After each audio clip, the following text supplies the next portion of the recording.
தொடர்ந்து மற்ற செய்திகளையும் பார்க்கலாம். முல்லைப் பெரியாறு அணையின் நீர்மட்டம் 137 அடியை தாண்டியுள்ள நிலையில் மூவர் கண்காணிப்பு குழுவின் ஆய்வுக் கூட்டம் நாளை நடைபெறுகிறது.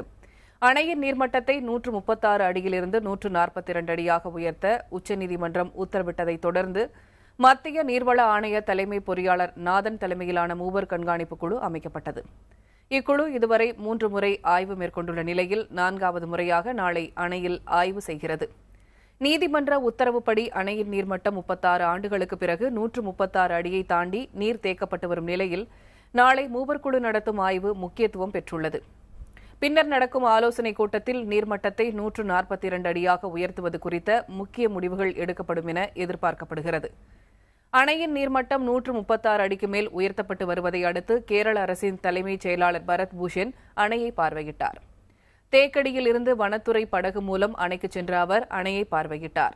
இது பற்றிய அறிக்கையை கேரள முதலமைச்சருக்கு பரத் பூஷன் அளிப்பார் என்று அதிகாரிகள் தெரிவித்தனர்.